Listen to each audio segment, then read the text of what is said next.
Hello folks, I'm Alex, this is Alex Unabridged, and it's time to talk some Stephen King.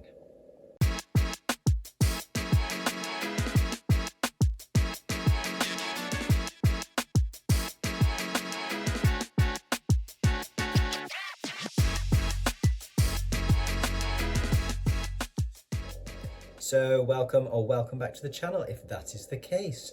Yes, the first wrap up today for my Stephen King reading project, where I'm trying to read all of Stephen King's novels in publication order. So this one will be books 1 to 3. So a brief explanation of the project. This is all his novels, so not novellas or short story collections, in publication order. I'm including most of the Barkman books, although I'm not doing Rage, which would be number 3 in the overall order, but it's really difficult to get hold of for a reasonable price, and also Stephen King has kind of pulled it from publication years ago, so I'm not gonna go on a mission to try and find that and read that. I will leave that one alone. So I'm going to wrap up these books as I get through them in kind of groups of 3. I think that's probably the easiest way to do it. It's going to take me years to get through his entire back catalogue of novels. I have read 20 of King's novels before, not in any kind of order. And the first 3 are Carrie from 1974, Salem's Lot from 1975, Missing Out Rage. So the third is The Shining from 1977, and all of these are rereads for me. I'm going to try and avoid spoilers in these videos generally. If there is something in a particular book that I really want to say a bit more about that might be or could be considered spoilery, I will give you a big old spoiler warning before I launch into it and give you a timestamp to skip ahead to avoid spoilers. But generally, I'm going to try and avoid spoilers. Okay then, so let's crack straight into this, starting off with Carrie. I read this in this lovely 50th anniversary edition with a cracking introduction by Margaret Atwood. As I say, this is a reread. I first read it back in the early 2000s, I think, when I was in my early 20s. I think it was about my 5th or 6th Stephen King novel at that point. And this is my first reread in about 20 years, just over 20 years, which I did in December.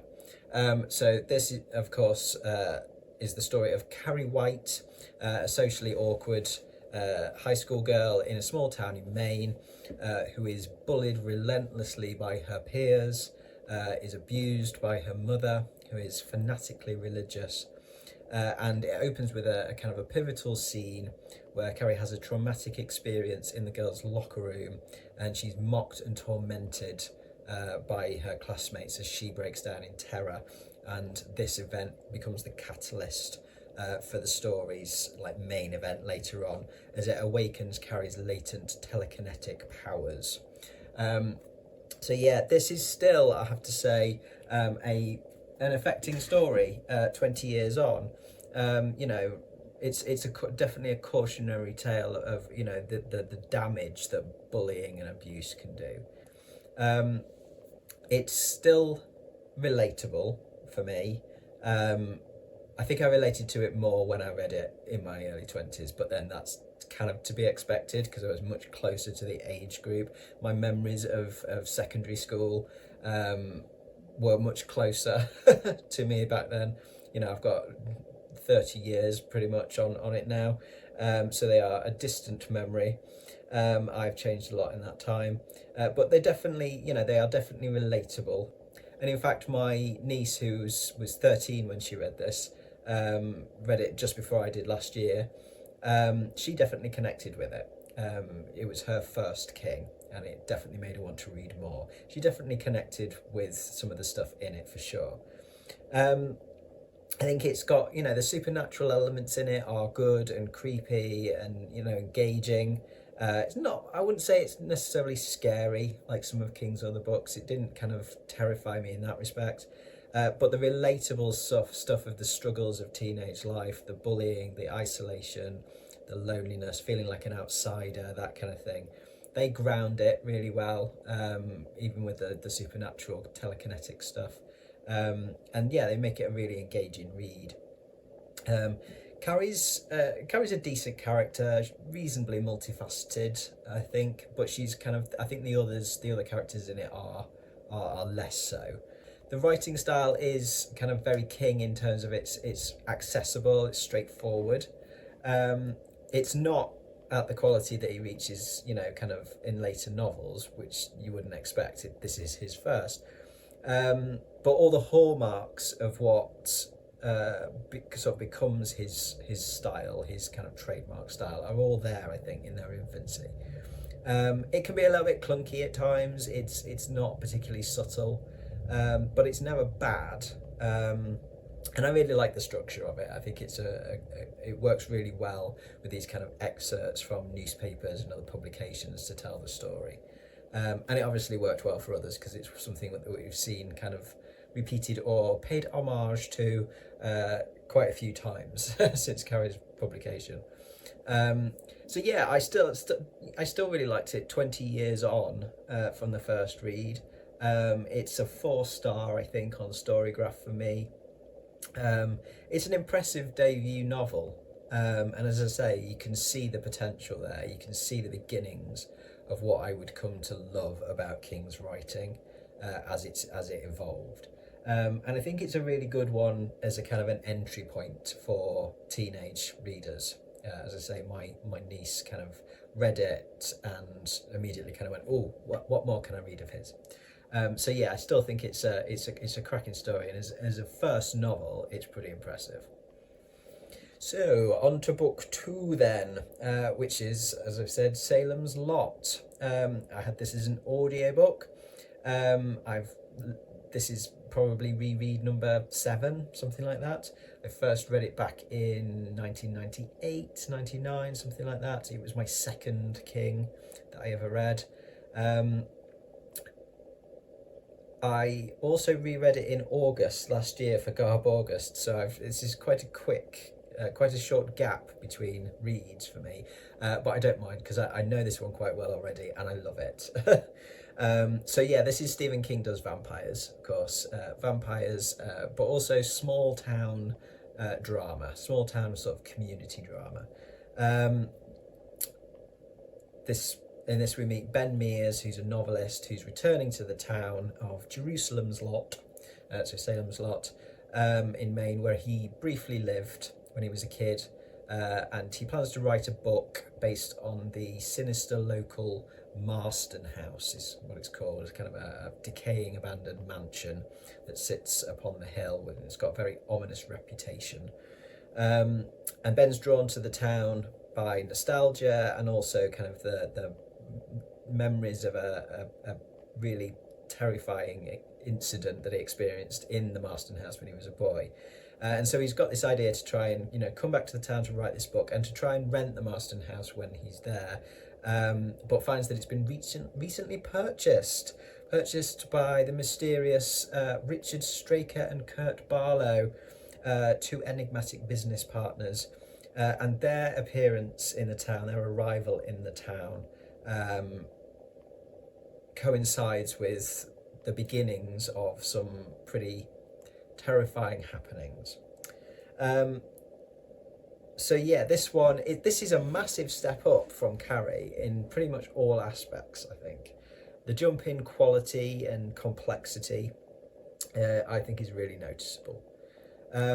Some of the things that I love about it then, because I do really love this one. In fact, I love this one. The more I read it, the more I love it. So I really like the vampire stuff, the kind of gothic vampire stuff, with the blend of that with the realistic kind of quite mundane details of small town life. I know that the details of the detail that King goes into, especially mundane details, isn't everybody's cup of tea. But I love it because I do feel that it always kind of sucks me in. It grounds me in with his writing. It gives a lot of personality to the setting and the characters, etc. It makes the town feel really alive. Um, the town itself, the atmosphere of the book and the town is fantastic. I think King's ability to build suspense and dread, which he does so well, is one reason why I love his stuff. That's really on show here. The pacing of it's slow, especially in the first half of the book, but I like that. You get a really good, chunk of time just establishing the town, establishing the community, the characters in the town, and the slow build, the mystery and the dread, builds slowly as you go through the book. I like with this one that it is quite a classic sort of good versus evil kind of battle. You've got Barlow, who's kind of embodies the evil side of things, whilst you've got the good side being represented by Ben Mears and the kind of the little gang of sort of makeshift vampire hunters that he ends up kind of gathering to him. But it's not. I mean, certainly on the good side of things, it's not too surface value or like there's nuance to it. The good guys are all really flawed. That their fight against the evil comes at a significant personal loss to them, and yeah, that they definitely have some nuance. I think the evil side in Barlow and Straker less so. They are a bit more archetypal. But yeah, definitely the good guys are much more complex, relatable characters. Even the minor characters have these great details that give them kind of a richness, which makes their kind of their fates more poignant. I think one of my favourite characters in it has to be Mark Petrie, the kid. His resourcefulness and kind of courage contrasts quite well with some of the failings or the flaws of the adults in the story. King does great, or has done some great child characters in his time, and Mark Petrie is one of those. He's a really good one. I think Barlow is probably a bit underwhelming for me as a villain, because we don't really see a huge amount of him. Plus, as I say, he's not particularly nuanced. And similarly, Straker as well. Although we see more of him because he's kind of the front man of the two villains. He's still quite archetypal. He's creepy, but he's not terrifying. I think it's the turned townsfolk who've been turned into vampires. They offer some really creepy scenes. But I think some of the most unsettling scenes come at the hands of some of the human characters who aren't vampires at that point. They're just horrible human beings. And that's something I really like about King's writing in general, that kind of thing where the supernatural threat, if you like, the monsters in the books can be scary in a kind of a fun way, but it's the kind of the human monsters are the ones who generally disturb me more, and you're starting to see elements of that definitely in Salem's Lot. I think the prose has definitely taken a step up in Salem's Lot from Carrie. King's like ability to sort of balance action and introspection and kind of atmospheric horror is an evolution from Carrie. It definitely has a proper creep factor. There are scenes in it that freaked me out, even on reread number 7. Listening to it alone at night, I had to turn it off and watch something cozy on TV because I'd freaked myself out with it. So it definitely has a good creep factor to it. And the ending of it is solid enough, I would say. It's not bad. King's endings aren't always the best. He can be quite hit and miss for me. But this one was solid. So yeah, I love this one. This is a 4.5 stars on Storygraph for me. Its lack of great villains, I think, in it knocks it down a bit. But I still love it, and every time I reread it, I think I love it a bit more. And it's definitely solidified its position as one of my favourite Kings. So speaking of favourites, let's get on to book 3, which was The Shining, which I also had as an audiobook. This was my first King, when I read it back in 1996, 97, something like that. I was 16, thereabouts. And it's what got me into his work to start with, so it holds a special place for me. This is, I think, reread number 7, 8, 9, even maybe more.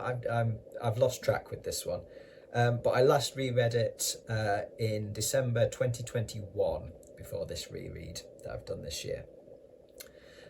So this one, of course, is set at the Overlook Hotel, a hotel in the mountains in the Colorado Rockies, where Jack Torrance, an aspiring writer and recovering alcoholic, accepts a job as the winter caretaker and moves his family, his wife Wendy and his son Danny, up to the hotel for winter. Danny possesses a psychic ability known as the Shining, which allows him to see the hotel's horrifying past and sense the malevolent forces that live in the hotel. And of course, as winter sets in and the snow comes, the family become stranded, because of course they do. And all of the sinister activity, the influence of the Overlook, begins to prey on Jack and his vulnerabilities, driving him to madness. Meanwhile, Danny's visions, thanks to the Shining, grow increasingly disturbing. And supernatural forces start to take hold, which leads to a lot of insanity and quite a bit of violence. Yeah, I absolutely adore this book. It's another massive step up, even from Salem's Lot. I think the prose has evolved again. It's got, kind of more detail, more character work. It's got shifting perspectives, some great sort of internal monologues in it, some really great disturbing imagery. There's just so many like scenes in it that are like some of my favourite scenes in any horror novel. I don't want to like go into too many spoilers, but like anybody who's read it will know what I'm talking about when I say things like the wasp's nest in Danny's room, or the fire hose, the topiary animals. They are my favourites and they still freak me out. The child's playground, or that kind of thing. There are some fantastic sort of set pieces in this, which kind of dominate my memory sort of really outside of reading the novel. When I think about it between reads, those are the things that just like I can play like a film in my head, and they kind of give me goosebumps thinking about them, especially the topiary animals. But I think like because those things dominate my mind about the novel, I do tend to forget between rereads how chilling the threat of violence is from Jack, and how it like really ramps up as the book progresses.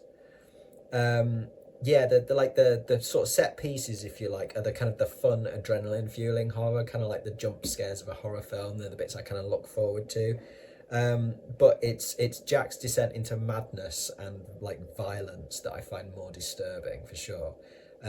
So yeah, again, it's the supernatural stuff is fun times, but it's the human kind of monster that really gets to me. So another theme that kind of really runs through King's work for me. I also always forget what a horrible person Jack Torrance is, really. He's selfish, he's angry, arrogant, entitled, abusive. He's just not very nice at all. But I think it's a credit to like King's writing of the character that I don't completely hate him. He's trying to redeem himself. He's trying to do something right for his family, and he definitely loves his son. But I think his flaws are just and kind of issues are so deep seated. He's kind of doomed in that sort of environment. But yeah, he is a really interesting character. Really like quite a very compelling character to read, even though I really don't like him. But same goes for like Danny in terms of being compelling, but I love Danny as a character. I think he was probably one of my favourite King characters. So just a great, smart, brave kid, really perceptive. And I really love Halloran as well, Dick Halloran, he's another favourite. Wendy's definitely the weakest of the characters. She's not bad. I kind of just, I think I wish with Wendy that she'd been given the same kind of attention as Jack and Danny by King. She's just a bit, she lacks the depth, I think. But she's, you know, she plays a vital role. She's still decent, but yeah, I just wish she'd been developed a little bit more. I think there. But yeah, I think like I mean the atmosphere throughout the whole book is brilliant. It's another slow burn. The first third maybe of it, the third to a half of it is very much centered more around the family drama, setting up like the Torrance family's kind of situation, developing those characters and their backgrounds. But there's always a sense of foreboding throughout, and then once you actually get into the hotel and you start to get to that point where they're things are starting to work on Jack and appear to Danny more, and the threat of getting snowed in and then them actually being isolated, things like that is it really ramps. Then it really does ramp up really well. I think the pacing of it, the structure of it works brilliantly, and yeah, I think the Overlook is one of my favourite settings of any King book and any horror book, to be honest. I love it. And I think the ending of The Shining is one of King's best as well, certainly from the books that I've read of his. As I say, he doesn't always nail the endings of his stories, but this one he absolutely does. I think this one is, I won't say perfect, but this one is damn good. I always kind of feel it's a really satisfying ending for me. So as I say, I love The Shining. It remains as one of my favourite King novels. It's not quite my favourite, at least not at the moment. We'll see how it all pans out when I've read through all of King's novels. But at the moment, it's my number 2. It's been 5 stars since I first read it, or it would have been had I done star ratings back then. It's definitely can't be anything other than a 5-star these days. So there we go. My first 3 King reads, all rereads, and all really, really enjoyable. It's really interesting looking, even just after 3, at how King's writing is developing and evolving, but how kind of all the things that I love about his stuff are there, and they're just kind of getting better and changing around a bit, and he's developing different elements of them. So there we go. Yes, that's the first 3. So what's next then? Well, the next 3 will be The Stand, which I'm currently a few hours into. It's 48 hours long on the audiobook, and I'm about 8 hours in, so I've got a while to go with that one yet. That'll take a couple of months to get through that, no doubt. That was from 1978. Now, and it's a reread for me as well. I've read it once before. A note on this one. The original was published in 78. The uncut version was published in 1990. I am reading the uncut version in the 1978 spot. This is because I'm not going to read them both. I kind of don't really want to do like a double up, really. And it would feel weird waiting to read the extended version. That's the one I own, which is why it's the one I've picked. It would feel weird waiting to read that extended version until that point in the timeline, then when I get to the 1990 point. Because there's some stuff in The Stand which is going to pop up or be referenced, etc., in other King books, like in the Dark Tower series, which I'm going to get to start possibly by the end of the year, possibly just into next year, depending on how quickly I get through the books. And I really want to be able to track those references. That's part of the reason why I want to do this publication order. It's not just to see the evolution of King's writing, but it's also to look at the development of kind of the King multiverse, if you like. So I want to read The Stand like at its original publication point, even if it's an expanded edition, basically. So that's why I'm doing that. So The Stand is what I'm currently in the middle of. Then we've got The Long Walk, which is a Bachman book from 1978. That'll be a first time read for me, my first new one on the list. And then after that is The Dead Zone, which is another first time read for me, and that was from 1979. So those will be the next 3 in my next wrap up, which will probably be sometime in the summer. I would expect June, July, August, maybe even September. As I say, I'm not on any timetable with these. I will read them when I get to them. So yeah, so it'll be a while before you hear about the next 3, but those are the ones that are on the cards. But that will do from me today. I think that's enough King for one day. Thank you very much for watching, folks. As always, do drop your thoughts in the comments below. Do let me know if are you a fan of any of these King books that I've talked about today? Any of these your favourites? Where do they rate for you? Or have you yet to read them? I will be back with another video soon, no doubt. So I do hope you'll join me for that then. But from me, for now, that's ta-ra.